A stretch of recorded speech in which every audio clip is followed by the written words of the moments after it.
Hi, thank you. Yeah, the Uncovering Roman Carlisle project was born out of a evaluation that was done by Wardle Armstrong in 2017, and the subsequent discoveries led to the cricket pavilion being delayed and a volunteer project born that has since worked every year since I think 2021. And they're currently out there at the moment doing more field work before the weather gets a little bit too inclement. So the project's got a great connection to the community and has given over 1,200 days by hundreds of volunteers in that time.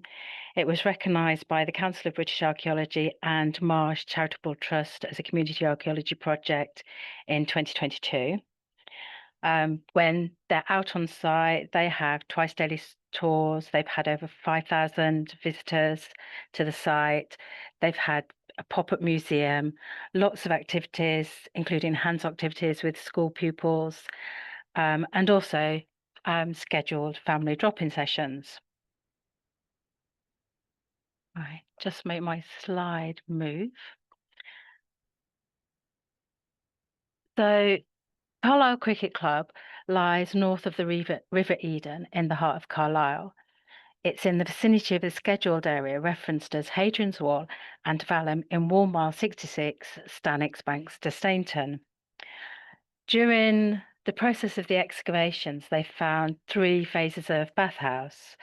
The majority of the early Hadrianic bathhouse has been destroyed by the most monumental Severan bathhouse, and it's really with that the beads have come from. There is a little bit of the 4th century bathhouse surviving, but insignificant compared to the Severan one.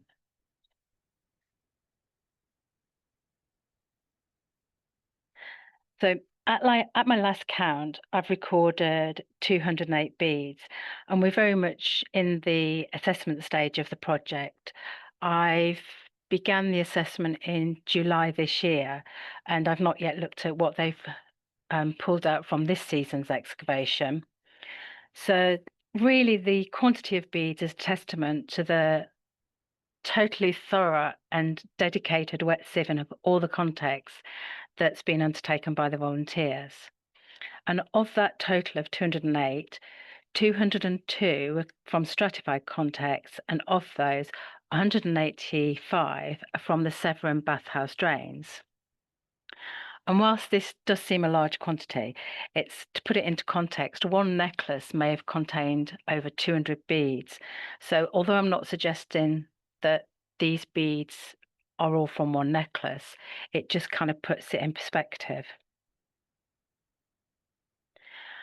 This beautiful photograph shows a selection of the beads that have been recovered, and it was taken by Anna Gico, who's been volunteering on the site and who's pretty much photographed hundreds and hundreds of our small finds from the site.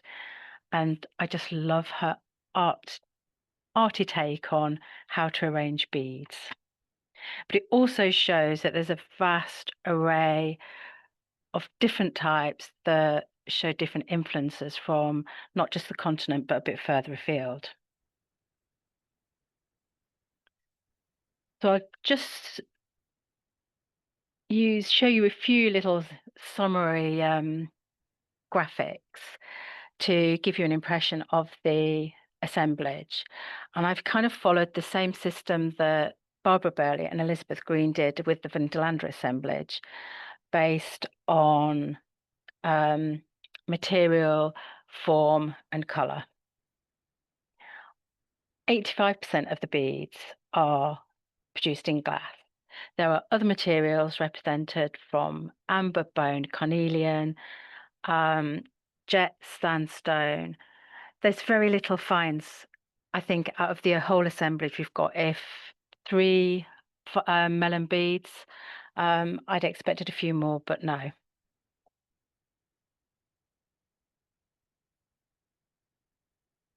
In terms of color, the assemblage is dominated by blue and green, which is to be expected. The vast majority of bead assemblages that I've looked at from bathhouses, such as the Fortress baths at Carlisle and the Vindolanda ones, are all dominated by the same colours.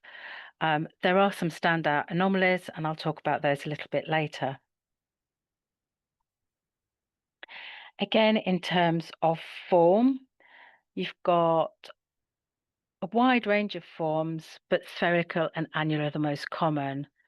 Cylindrical are the most common green glass forms, and these very interesting short biconical ones that occur in both green and blue, which again I'll mention in a little while. One thing it's worth talking about briefly is the dating of the beads. And it's just worth noting that beads can have a really long life and can be, even when lost, can be collected, strung and restrung. So even though we've got beads from earlier periods, they are appearing in the same context as the Severan beads as well.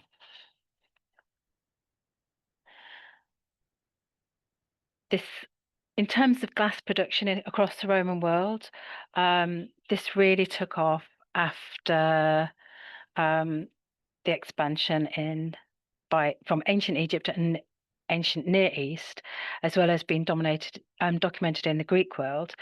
And once the glassworkers in the Syro-Palestinian region had realized that it could be expanded and shaped by human breath, it just expanded across the Roman Empire in the decades that followed, leading into a wide variety of vessels and objects being made. This little lamp shows glassworkers at their furnace. It was discovered in Croatia and it dates to about AD 70. The description there is by Margaret Guida, who I refer to quite a lot with her typologies, and she describes how the glass rods are produced that are then used to form the beads. The production methods primarily recognized in the assemblage from Carlisle include wound and drawn, as demonstrated by the cylindrical ones and the spherical and annular ones. The workshop in the background is simply a recreated one from a project in London.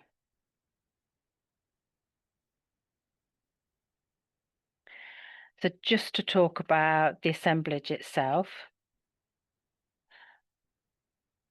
I just wanted to show again and make the point that some of these beads originate in the Iron Age. There are the 11 of these yellow annular beads, and they range in diameter from 3 to 6 millimeters. I apologize for not including scales, but where I can, I'll give an indication of the size of the beads.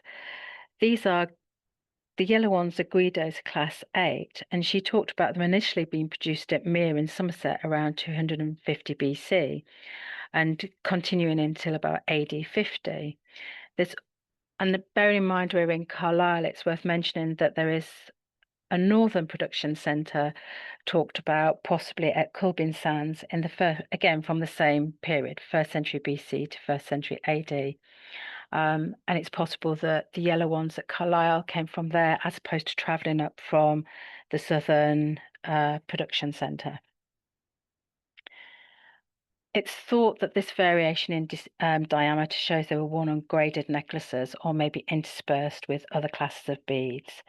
And similar yellow beads have been found at Corbridge, Housestead, South Shields and Vindolanda along the Hadrian's Wall.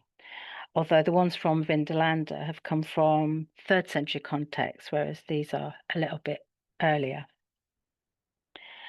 The other beads to mention at this point are the annular blue glass beads with the white waves, and these are also of early date, although they did continue into the 7th century AD.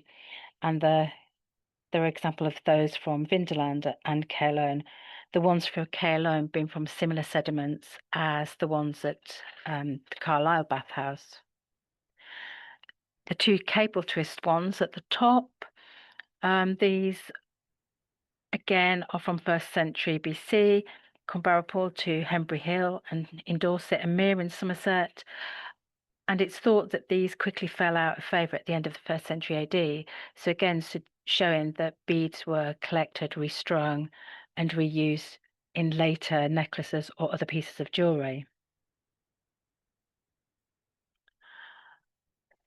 Amongst the most unusual beads that we've recovered from Carlisle assemblage are 8 examples of these totally colourless annular beads. I've really struggled to find examples to compare these two from any reports yet. So I'd be interested to see if people have seen these from Roman contexts. Again, they range from 5 to 10 millimeters in diameter and may have been used in the same way as the opaque yellow beads from the previous slide. They would have required a decolorizer to get this totally clear appeal, such as antimony or manganese, and it's very likely that if they were made in Britain, they were made from recycled vessel glass, in similar way as the annular green glass beads were made. Guido doesn't note any of these in her schedules, but she does mention one half fragment with Iron Age associations at Berrywood Camp in Culzean, Wiltshire, and there's also a brief mention of one from Frowchester Romano-British settlement.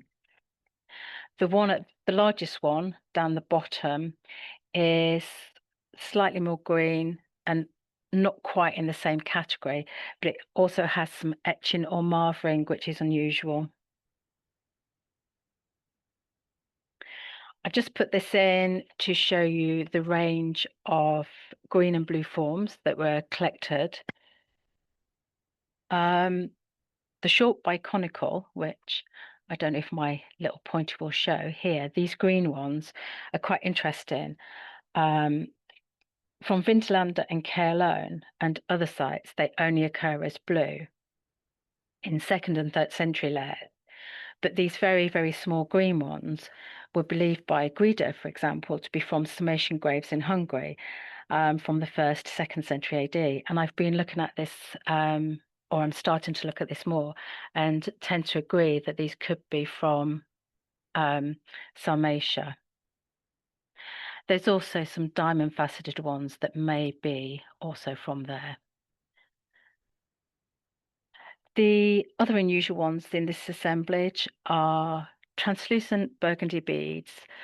I've got a feeling that these are from far afield, like Egypt, Levant, possibly Africa, and may have been being produced in the same place as the golden glass beads, which I'll talk about next.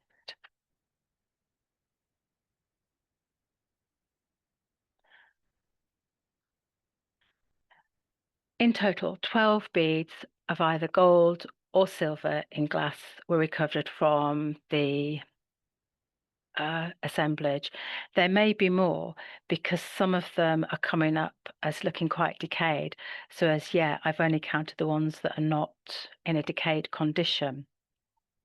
There's a couple of unusual shapes, some like seed shapes and this spindle shaped one, which I'll come back to.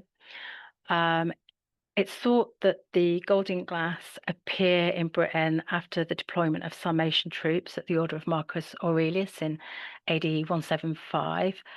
And then once they're in the bead pool, have kind of spread out from there. But they're not terribly common. There is one silver one, which is this tiny little one at the bottom. And I just wanted to include the necklace from Baldock, which was found in 1925. Because it is an example of how these beads would have been strung, and they were designed to imitate perhaps pearl necklaces.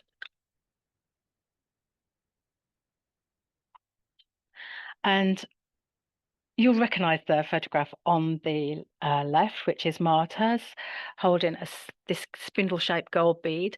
Up until I spoke to her a few weeks ago, I'd only ever seen the one that we found in the drains at Carlisle, and I've been looking at how these could have been used and other comparisons, and I'd seen a similar shape in jet from Vindelander, and from Aus there are examples in ivory, and they seem to have been used as space beads in between different styles of and other types of beads. I know I'm running out of time, so I'm just going to whiz through some of my other slides.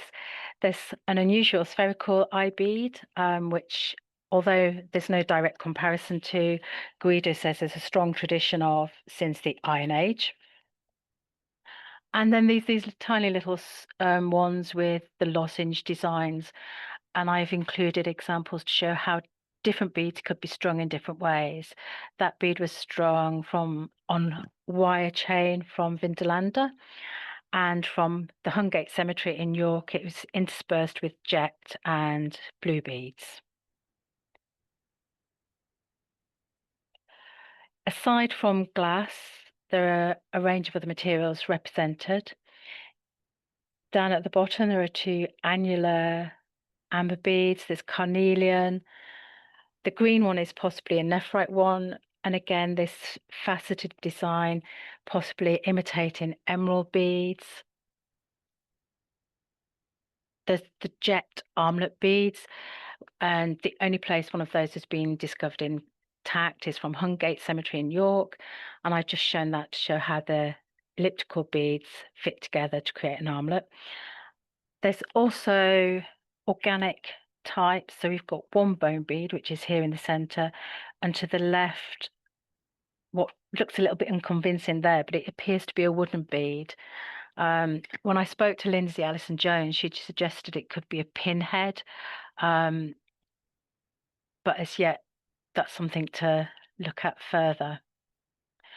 And my final slide is of coffin portraits showing the many different variations in which beads were worn by kind of wealthy women of their day, and how devastated you'd be if you were losing a whole bunch of them down the drains. And thank you for listening, and thank you to all the many volunteers who've made this a great project.